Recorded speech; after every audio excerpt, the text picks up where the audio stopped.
A happy and prosperous New Year to you. Welcome to your Wednesday, January 2nd, 2019 morning edition of the Barbados Today News Update. Thanks for joining us. I'm Fernella Wedderburn. The Barbados Nurses Association wants government to ensure all necessary systems are in place for the successful implementation of its proposed training of specialist nurses. The call is coming from BNA President Joanna Waterman. Her statement comes on the heels of a recent announcement by Prime Minister Mia Mottley for the introduction of this type of training at some universities, including the Ross University School of Medicine. Waterman said her executive has been working closely with the Minister of Health and Wellness, Lieutenant Colonel Jeffrey Bostick, to ensure the training program starts as soon as possible. In other news this Wednesday, there's a call for this country's labor movement to unite. It's coming from head of the Congress of Trade Unions and Staff Associations of Barbados, Edwin O'Neill, who said CTUSAB is conscious that last year's threats and challenges to the operations of the labor movement have not gone off into the sunset. However, O'Neill said that the time had come for the labor movement to recognize that going forward, a divided labor will be detrimental to its cause. As we hear in this report from Barbados Today's Marlon Madden, the CTUSAB president also called on government to recommit to the process of collective bargaining. In his New Year's message, President of CTUSAB Edwin O'Neill said a united labor force will ensure that labor is respected and not appear to be sidelined or marginalized. The CTUSAB president said he would expect that his organization is properly treated to by all stakeholders in government and that its requests for meetings to engage in consultation and dialogue would be accommodated. The CTUSAB said government must not appear to be fueling any perceived divide within the labor movement by seemingly accommodating any individual interest and therefore is required to act with sensitivity in its dealings with labor. O'Neill said the message should be clearly sent that labor will not retreat nor surrender. He called on government to respect the role of the trade unions and recommit to the process of collective bargaining. And as a next step, he said there should be the process of dialogue and consultation with the members of the social partnership. Thanks, Marlon. Meantime, Barbadians have been voicing their wishes for the future of the country as the new year begins. The state of the economy, as well as the gun violence plaguing the island and the deviant behavior among the youth were just some of the things they would like addressed. A Barbados Today team took to the streets, and this is the People's Say. First, to see a cease to the violence in Barbados. I think that we are getting out of hand as far as the violence is concerned. And I wish that this present government would make the whole difference for all Barbadians in terms of work and, in general. Basically, what is going on right now with birth, I'm hoping that that is, I would think that whatever is the program that is being put in place through birth, that it would reap success for Barbados. And it's not just, another program that just, we don't know exactly what's going on, but we hope that we can see exactly what birth is bringing to Barbados, or how people are getting, how the new process is helping us to get back on, on a strong ground economically.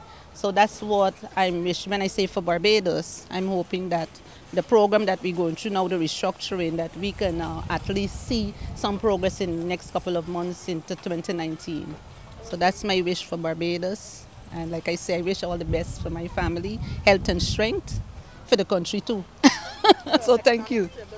Economic stability, yes. I would like harsher penalties implied on gun violence and hopefully more emphasis placed on education for our youth and, better programs for our youth at school. I think that one thing that we need to do is to be a little more conscientious of how we spend our money. We need to make sure that we are not just going willy-nilly because we don't know what the future holds.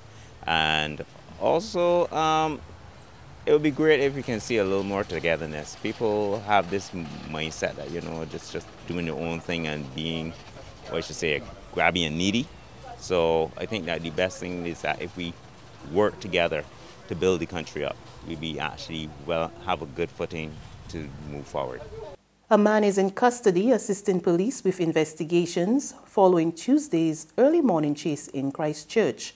2 other occupants of a fleeing vehicle escaped after police responded to a burglary in progress at Rendezvous, Christchurch around 3:45 a.m. Acting Police Public Relations Officer Sergeant Michael Blackman reported that lawmen were acting on a tip-off when they ventured to the location. On arrival, they tried to intercept a blue motorcar, but it sped off. Shots were also fired at the police from the fleeing vehicle before it was abandoned near Ford's Road. Sports now, and there's reaction to reports that Englishman Richard Pybus has agreed to take up the role of head coach of the West Indies cricket team. Cricket analyst Colin Murray spoke with Vinod Nawani of TV6 Sports on the issue. Now that it's been made public that Richard Pybus has agreed to take up the role of West Indies head coach, it's only inevitable that reactions will follow.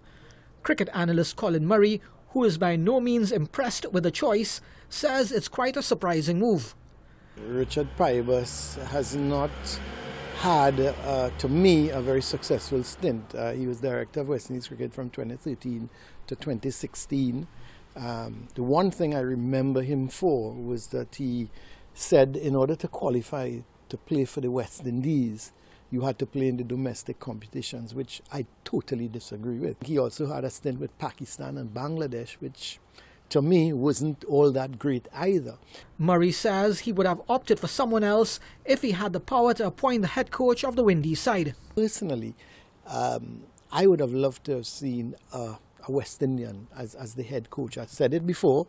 I thought Phil Simmons, in my view, over the last few coaches we've had, he was the one who did a really good job. He's gone to Afghanistan and is doing an even better job. Murray says since Pybus is expected to be the man at the helm, those against the move have no choice but to accept it. As such, he says the aim is to look for some of the positives in Pybus. There's regional and international news after this short break.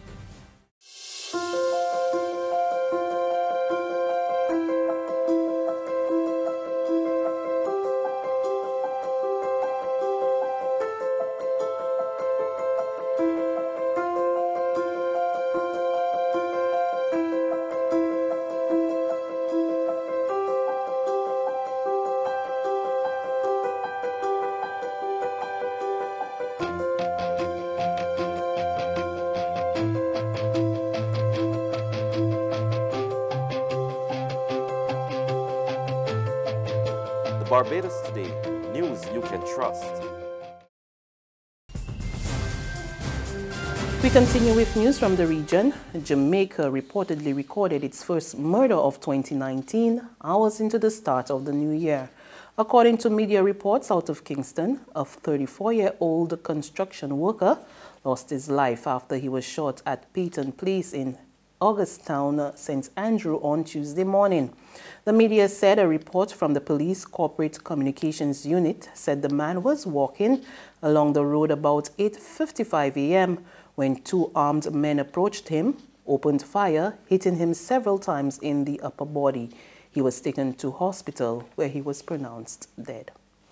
And finally, on the international scene, police are conducting what they described as a terrorist investigation into the stabbings of 3 people at a railway station in Manchester, England.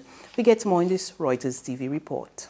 Police in Manchester are treating the stabbings of 3 people at a train station on New Year's Eve as a terrorist investigation. A witness said a man shouted Allah during the attack, linking his actions to, quote, bombings in other countries.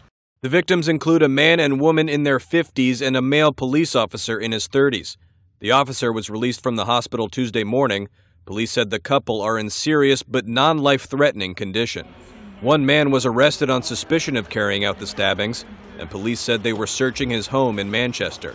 The city's still raw from a previous attack in 2017 at an Ariana Grande concert which killed 22 people.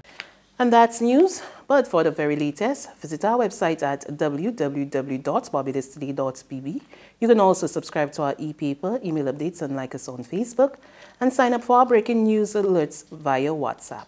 We're also on Izumi Media and Bus terminals as well as screenplay at supermarkets and gas stations near you. And you can also hear us on Mix 96.9 FM and Capital Media HD 99.3 FM. I'm Fernella Wedderburn. Good morning.